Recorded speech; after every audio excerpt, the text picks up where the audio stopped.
Pemirsa, pembatasan sosial berskala besar atau PSBB menjadi pilihan pemerintah dalam menanggulangi penyebaran wabah COVID-19 di wilayah DKI Jakarta dan sekitarnya. Seberapa efektif langkah ini bisa meredam wabah dan bagaimana kita mengelola dampak sosial maupun ekonomi akibat kondisi yang terjadi oleh pandemi ini? Kita akan langsung membahasnya bersama Profesor Renat Kasali, pendiri Rumah Perubahan yang juga guru besar Fakultas Ekonomi Universitas Indonesia. Halo, selamat siang, Prof. Selamat siang, Najla. Iya, Prof, pemerintah pusat akhirnya menyetujui langkah untuk melakukan PSBB, pembatasan sosial berskala besar. Nah, dari aspek saintifik, apa yang bisa kita pelajari dengan pendekatan ataupun containment yang dilakukan pemerintah ini? Jadi memang diperlukan satu langkah yang saya kira kalau secara saintifik, ya kita tidak bisa bekerja sendirian. Jadi misalnya saja kalau kita bicara tentang kesehatan ini ternyata berhubungan dengan aspek perilaku, berhubungan dengan aspek ekonomi, berhubungan dengan aspek perumahan di masyarakat. Misalnya saja kalau kita lihat masyarakat di daerah pinggiran di Jabodetabek, ya, yang kerja di Jakarta ini adalah kebanyakan masyarakat yang ada di pinggiran Greater Jakarta ini, Jabodetabek. Rumah mereka sebagian besar adalah rumah kontrakan. Jadi dan sebagian besar pekerjaannya adalah pekerja informal. Bagaimana kita kemudian memikirkan mereka? Kalau mereka harus dikurung di rumah, apa yang harus terjadi? Apa yang akan berdampak pada mereka? Bagaimana ekonomi mereka? Bagaimana keamanan mereka dan sebagainya? Itu semua harus jadi satu pertimbangan. Ya, Prof, pandemi ini tentu menyebabkan situasi abnormal yang mungkin tidak seorang pun siap untuk menghadapi perubahan. Nah, disrupsi demikian cepat yang terjadi di hampir semua sektor ekonomi saat ini, seberapa besar peluang kita mampu bertahan, Prof? Saya kira kita tetap harus optimis walaupun kita pahit ya. Saat ini pahit, saya kira yang pahit bukan hanya penonton di rumah, kita juga merasa kehilangan teman, asisten, orang dekat, pengemudi kita, ya, orang yang kita cintai, banyak yang sudah mendahului kita hari-hari ini karena pandemi ini.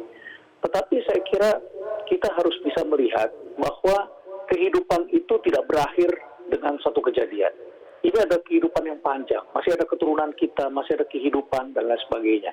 Nah, oleh karena itu maka kita perlu memikirkan kehidupan sebagai sebuah long term game, bukan suatu yang berdiri sendiri. Misalnya saja ketika kita bicara tentang mudik, maka memang pertimbangannya harus banyak. Apalagi belakangan ini dilakukan survei dan ditemukan ternyata 40% dari masyarakat di kota besar ternyata masih punya keinginan untuk mudik. Ya, tentu perlu ada edukasi, perlu ada pencegahan, perlu ada karantina sehingga tidak kemudian menimbulkan dampak seperti yang terjadi di Italia. Jadi saya kira kita harus melihat kehidupan ini dalam jangka panjang. Nah, peluang-peluang apa yang muncul? Memang dalam keadaan seperti ini rasanya kita kurang etis bicara tentang peluang atau kesempatan, mencari kesempatan di tengah-tengah ekonomi lagi seperti ini. Katakanlah ekonomi sedang mengalami yang disebut dengan hibernasi. Hibernasi itu misalnya beruang di daerah pegunungan, begitu ya, daerah dingin di kutub utara. Mereka itu pada bulan tertentu itu tertidur selama 6 bulan kurang lebih. Ya. Nah, demikian pula ekonomi saat ini dipandang sedang mengalami yang namanya hibernasi. Kita berhenti. Tetapi kalau kita kemudian tidak berpikir tentang bagaimana kehidupan setelah COVID-19 ini terjadi, maka kita akan lebih hancur lagi. Maka kita harus berpikir sekarang apa yang telah berubah dan akan berubah dan harus kita persiapkan dari hari ini. Saya selalu ingin mengingatkan bahwa dalam keadaan bencana sekalipun ada orang yang kemudian melihat ternyata kehidupan berubah. Susi Air hidup pada waktu tak lama dihidupkan setelah terjadi bencana tsunami. Ya. Bu Susi kemudian melihat ternyata banyak pesawat kecil dibutuhkan di daerah-daerah terpencil yang bisa diangkat sekaligus dengan ikan yang dia bawa dari daerah-daerah terpencil yang dibawa harus dalam keadaan hidup dan penumpang ingin duduk di atasnya karena tidak ada angkutan misalnya. Ya. Pada waktu itu muncul seperti itu dan masih banyak lagi industri yang timbul dalam keadaan sulit dan sekarang saatnya lah kita memikirkan kembali karena kehidupan berubah. Misalnya saja kita lihat sekarang bagaimana memberi bantuan sosial. Orang yang memberikan bantuan sosial tanpa ketemu. Maka muncullah namanya Benih Baik, muncul namanya kitabisa.com. Yang sekarang menjadi alat bagi kita untuk bisa menyalurkan bantuan sosial. Di samping misalnya ada Zoom yang belum lama ini begitu populer. Telkom mengembangkan yang namanya You Meet Me, ya, untuk rapat-rapat, untuk ngajar dan sebagainya. Jadi ada banyak kesempatan-kesempatan yang membuktikan bahwa dalam kehidupan ini tidak berhenti di situ saja, tapi kita harus mendorong agar terjadinya satu kehidupan baru yang kita akan lebih siap lagi. Yang jelas hari ini kita sudah mulai memikirkan pandemi ini sebagai suatu resiko, yang pertama. Dan yang kedua, ini adalah teguran besar dari Tuhan kepada umat manusia yang selama ini mungkin kita membuang sampah sembarangan, menebang hutan sembarangan, ya, merusak alam, mengeduk sebesar-besarnya dari alam semesta ini. Jadi ini teguran dari Tuhan kepada kita, dan mari kita baca dengan penuh bijaksana. Baik, Prof, tadi dikatakan bahwa kita yang terpenting adalah menjaga optimisme bahwa akan ada kehidupan tentunya setelah fase pandemi COVID-19 ini. Namun, Prof, sedikit tips apa yang sebetulnya masyarakat saat ini harus lakukan dalam melewati masa krisis ini? Yang pertama tentu saja kita harus menjaga agar keluarga kita safe. Keluarga kita, orang tua kita, terutama adalah mereka yang usianya sudah lanjut dan juga tentu mereka mempunyai kekurangan-kekurangan. Apakah kondisi jantungnya tinggal bekerja berapa persen, ginjalnya tinggal berapa persen, tentu kita pernah membawa orang tua atau keluarga kita ke dokter. Jadi jaga mereka, berikan vitamin yang cukup, termasuk kepada para pengemudi, orang yang membantu di rumah. Jangan hanya pikirkan diri sendiri, ya. Kehidupan ini penting sekali dijaga dalam jangka panjang. Itu yang pertama. Yang kedua, walaupun banyak orang sudah mengatakan, menjelaskan bahwa krisis itu terdiri dari dua hal, yaitu opportunity dan threats. Ada ancaman, ada juga peluang. Tetapi peluang itu akan datang hanya pada mereka yang siap, ya. Jadi luck atau keberuntungan itu akan datang pada mereka yang siap. Jadi luck is somewhere when opportunity needs preparation.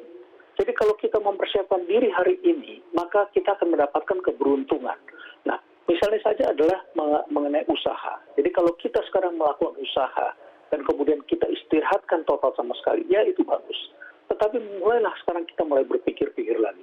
Apakah usaha yang kita lakukan yang selama ini crowded, yang selama ini sama dengan tetangga kita, teman-teman kita, itu masih layak untuk dilakukan di masa depan? Apa cara yang harus kita lakukan untuk perubahan? Nah, kalau kita pikirkan hari ini, mungkin kita akan mendapatkannya pada saat kita siap nanti. Katakanlah 3 bulan lagi semua ini akan berakhir, atau 5 bulan lagi. 5 bulan itu waktu yang cukup bagi kita untuk mempersiapkan segala hal. Oleh karena itu, maka saya minta agar di pemerintahan, perizinan-perizinan itu dibuka dan dipermudah dari sekarang. Sehingga orang-orang yang selama ini tidak mempunyai perizinan bisa mengurus secara online misalnya. Ya.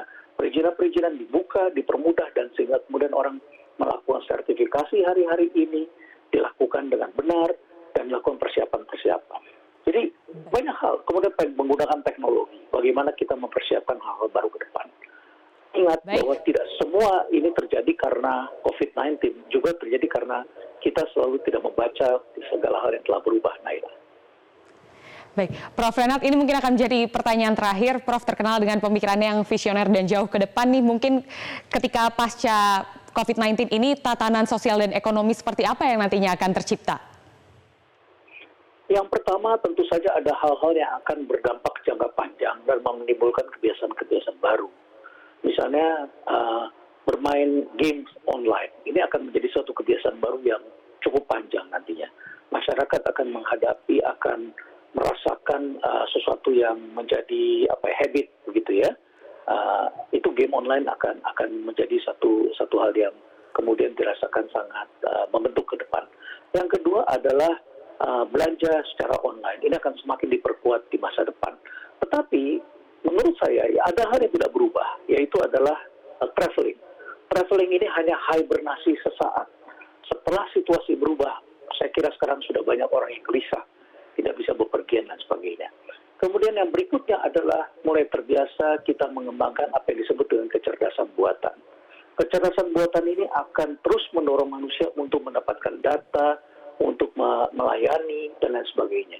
Jadi hal seperti ini pasti akan menimbulkan perilaku-perilaku baru. Kemudian yang juga perlu diperhatikan ke depan ini adalah masalah manajemen risiko. Bangsa kita ini dikenal ketika selalu melihat kesempatan, ketika melihat ada sesuatu yang menarik, biasanya mereka lupa bahwa di balik itu semua ada risiko. Nah, saya kira sekarang masyarakat mulai belajar untuk memahami yang namanya resiko. Resiko yang tidak bisa terbaca itu dari sekarang harus kita perkirakan. Baik, terima kasih Prof. Renat Kasali sudah bergabung bersama kami di Newsline Weekend hari ini.